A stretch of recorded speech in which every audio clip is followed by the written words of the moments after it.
Welcome to this lecture. Over the last few lectures, we have looked at various white box testing techniques. Specifically, we have looked at the coverage based testing, various types of coverage, various elements. Today, we look at one more coverage based testing, which is data flow testing, and then we look at a fault based testing, which is mutation testing. So, first we will look at data flow testing and then we will look at mutation testing. But before we get started, just a small quiz on white box testing. What do you mean by coverage based testing? As you know, by coverage based testing, we mean that certain elements of a program needs to be covered or executed by test case. The elements can be statements, control flows, decisions, conditions and so on. What are the different types of condition based coverage based testing? We had discussed many coverage based testing, starting with the statement coverage. Then we had looked at the basic decision coverage, then multiple condition coverage, multiple condition decision coverage, MCDC coverage and so on. How is testing carried out in using a specific coverage based testing? This we had said that you do not design test cases for a coverage based testing, but you test the program using randomly generated test cases and then measure the coverage using a dynamic analysis tool and keep on giving test inputs until you reach the desired coverage value. What do you understand by fault based testing?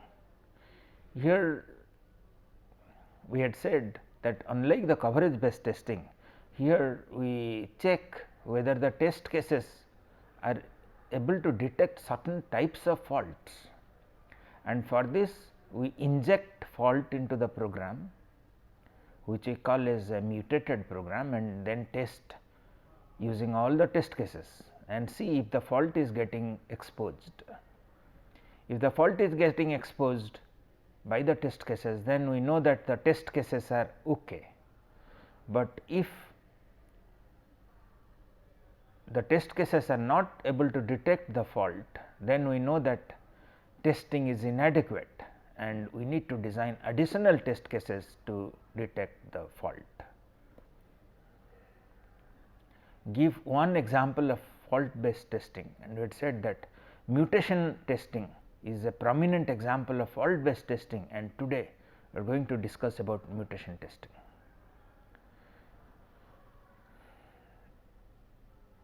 We had discussed various types of testing. Now, let us see what is the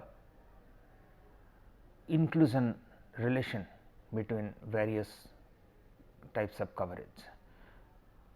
The strongest coverage is known by all path coverage, and the weakest coverage is known as the statement coverage. And then intermediately we have condition coverage, and then the branch or decision coverage, which are stronger than the statement coverage. We have condition decision coverage, which is stronger than both branch coverage and condition coverage, and then we have MCDC coverage, which is stronger than the branch, that is condition decision coverage, and then we have path coverage, the basis path coverage or independent path coverage, and that is stronger than the branch coverage, and then we have the multiple condition coverage or the MCC, which is stronger than the MCDC coverage. But then what about how do we compare MCDC coverage with the path coverage? They are not strictly comparable. they are complementary tests, which means that for testing a program we need to do both MC/DC test and the path test, and this is popularly done for any non-trivial software. We need to do both path testing and the MC/DC testing. Now, let us first look at the data flow testing and then we will look at the mutation testing. In data flow testing, we see that whether in the program certain definitions and uses of variables are exercised.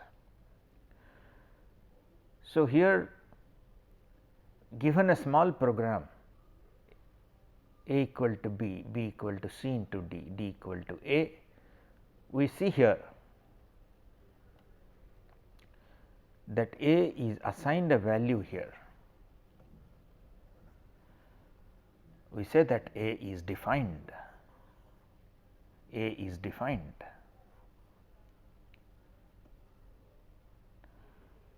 and the next statement b is defined. The third statement d is defined, but it uses a. So, a is defined in the first statement and is used in the last statement, and this we call as a DU path. So, the definition and use for various variables, we see that whether those are covered, and that is the main idea between the data flow testing. We can think of that the data is defined in the first statement and is used in the last statement here, or in other words the data flows from the first statement to last statement, and here we check whether all types of data flows are getting tested or not.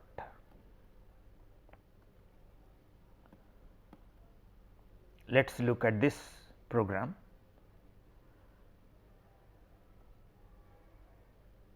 This is a function, and the first statement assigns a value to a.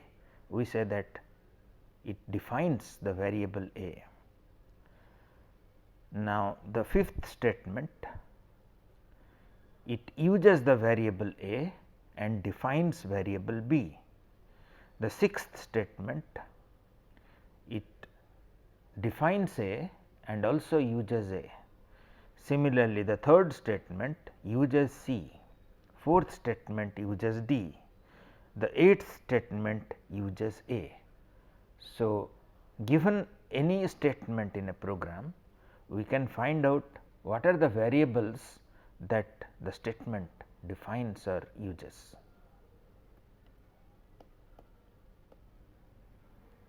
And here in the data flow based testing, first we compute all the def and uses set. In the if S is a statement, a program statement, then the set def S is the set of all variable x such that the statement defines the variable x.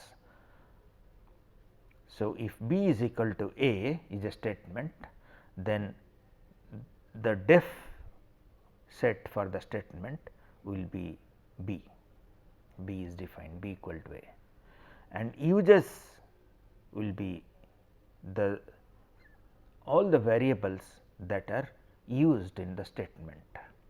Let us take some examples.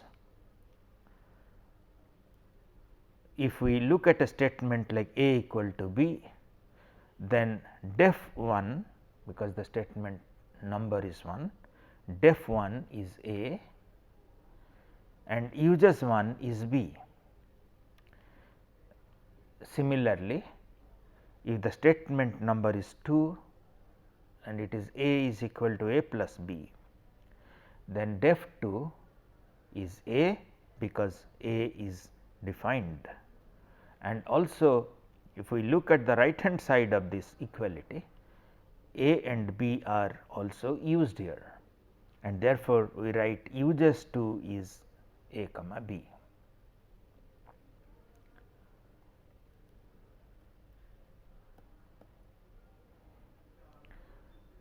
Now, we define the term live at a statement S1.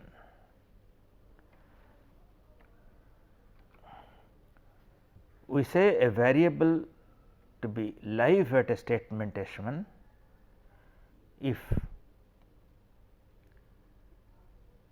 the variable is defined at some statement S and there is a path from S to S1 not containing any definition of x. So, that means, if there are statements in the program and we have one statement here which is S and def S is x, that means it must be having of the form x is equal to a plus b or something. And there is another statement S 1 which has a use for x. So, use of S 1 is the set x. It must be something like p equal to x into 2 or some such thing. So, that the value x, the value of the variable x is used here, and then the statements in between they have no definition for x. So, if we define x to be 5, then the 5 value is available in S 1, and this is called as the variable x is called as live at S 1. It is defined at S and used at S 1, and we say that x which is defined by at S is live at S 1.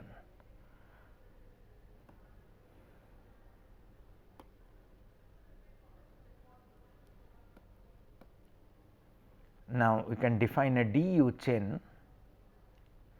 It is the set of all variable which are live, which is defined at S and used at S 1. It is the set of all variables x which is defined at S and used at S 1. So, in a program we might have different variables defined at different statements and which are live at other statements. So, a variable a might be defined at some statement and it is live at some other statements. The statement number may be 1 and this may be 5, 7, 20, etc. So, 1 to 5 is a DU chain, 1 to 20 is a DU chain, 1 to 7 is a DU chain. So, a program can contain large number of DU chains because there are many variables and each variable which is defined at a place may be live at several statements.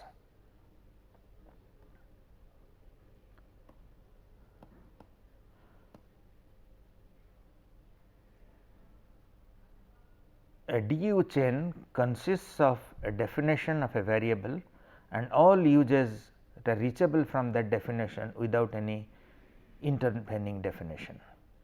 Just to give an example here, if this is a function, a is defined here in the second statement and a is used in the fifth statement. So, a 2 and 5 is a DU chain.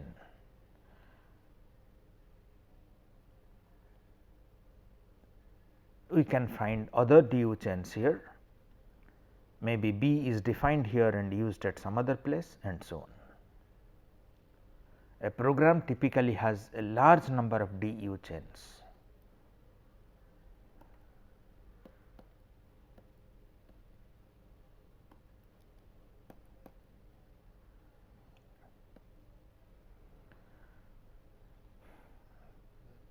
The simplest data flow testing strategy is to require that every DU chain in the program is executed at least once.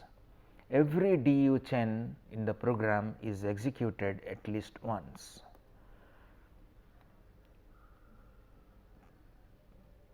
But what about the path testing? Does it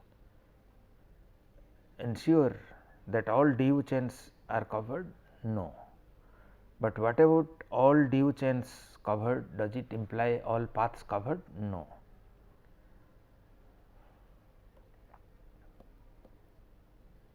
Let us look at one example. So, this is a program where we have several statements that are written as a block.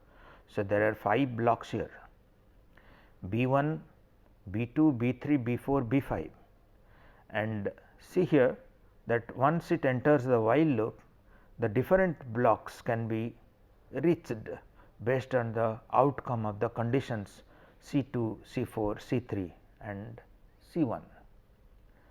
Now, if we want to compute the DU chains here, if a certain variable x is let us say used in defined in all the blocks and used in all the blocks, then how many DU chains are there? Okay.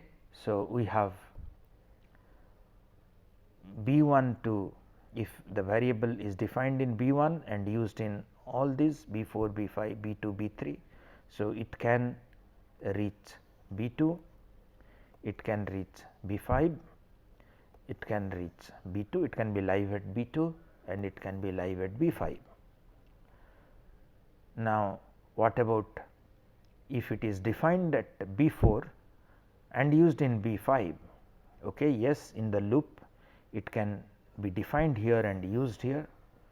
Similarly, it can be defined in B 4 and used in B 2 and so on. So, based on that computation,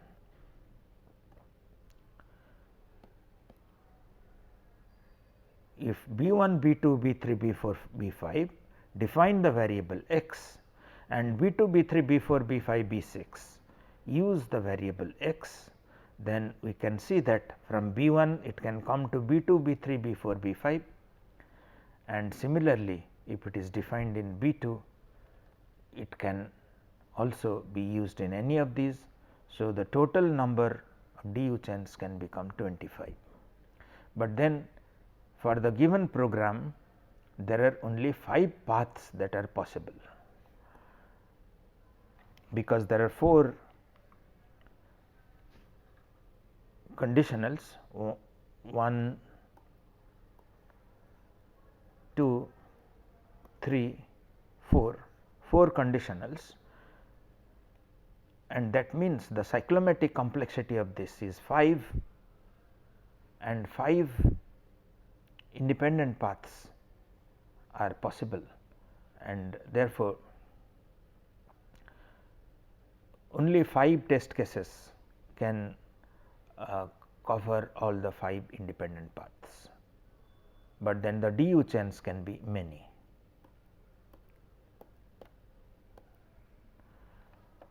Now, let us look at mutation testing. In mutation testing, an initial test suite is designed by using some coverage based testing, and then once coverage based testing is over, then mutation testing is taken up. The main idea is to inject faults, small changes into the program at a time and run the set of test cases. See if the change that we made is being detected. If it is not being detected by the test cases, then we know that the test cases are inadequate. We need to introduce additional test cases until the change that was made is getting detected. So, that is the main idea here. Given a program, each time we inject faults by making small change in the program and then check whether the test suite is able to detect the change, and then based on that we either say that the test suite is okay and we inject one more fault, or we just say that the test suite is okay, and if it is not detected we say that we need to add more test cases and we invalidate the test suite, that is we say that test suite is not sufficient, we add more test cases to that. So, here each time we make one small change and the change is called as a mutant, and once we have the mutant, the program is called as a mutated program, and the mutated program is tested using the full test suite, and then if there is at least one test case which fails, then we say that the mutant is dead. But if the mutant is not dead, that is all test cases are exhausted and none of the test cases has failed, then we say that the mutant survives and we need to design additional test cases, so that the mutant can get killed.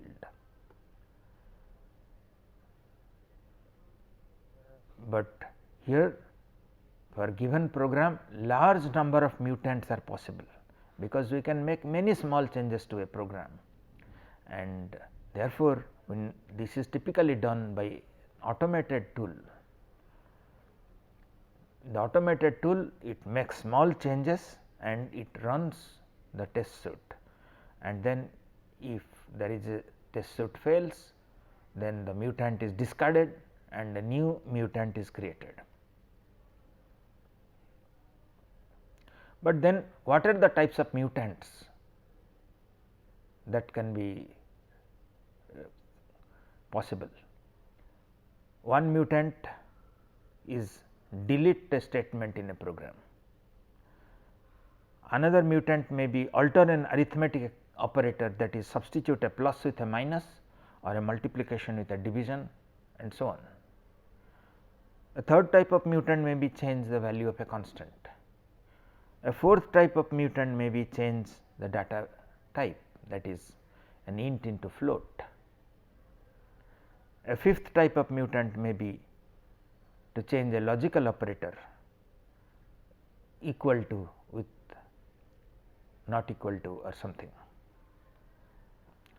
So, given a program, we can have several primitives defined, primitive types of changes, and then we carry out throughout the program, and this may lead to millions or billions of mutants getting created. Some of the traditional mutation operators are delete a statement, replace one statement with another,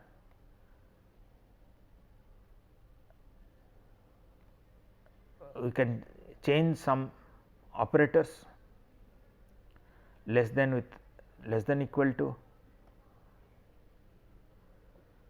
we can replace a Boolean expression, entire Boolean expression with either true or false,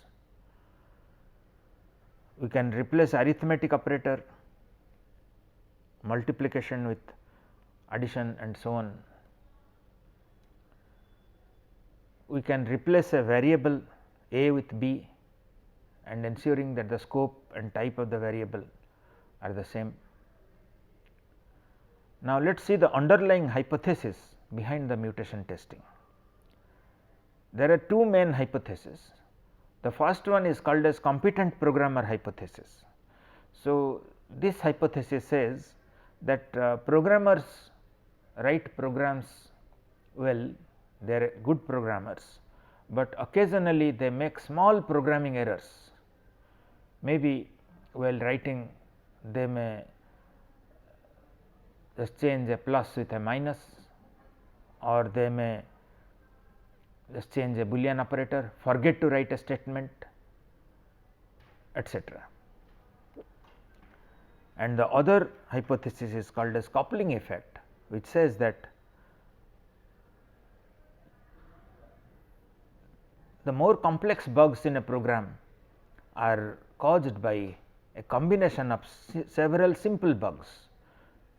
The simple bugs are called as the programming bugs, just a small programming error, and a complex bug may be a algorithmic bug, the programmer did not understand the algorithm well, and so on. So, the complex bugs are hard to introduce, but the coupling effect says that if we introduce several small bugs, they may act like a complex bug.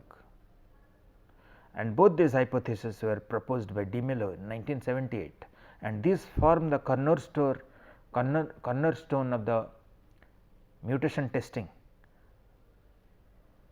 and this ensures that mutation testing is effective under these two assumptions, the competent programmer hypothesis and the coupling effect.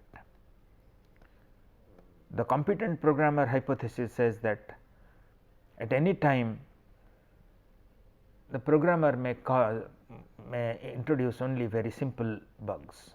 The coupling effect, complex errors are caused due to several simple bugs, and due to the coupling effect, it is enough if we check with simple mutants. We do not have to really simulate or create very complex mutants, just simple mutants, several of them will suffice. And now we can pictorially depict the mutation testing process. We first use some initial test cases based on coverage based testing and so on, we test it, and if there are problems we fix it, and then the mutation testing process starts. We create a large number of mutants, and for each mutant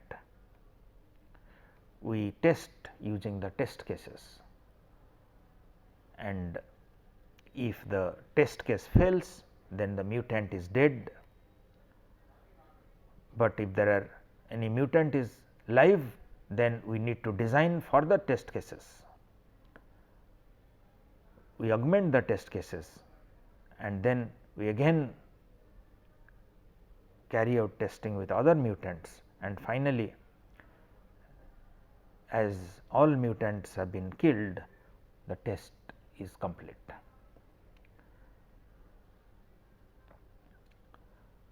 So, we discussed the data flow testing, which is a coverage based testing, and we looked at the mutation testing process,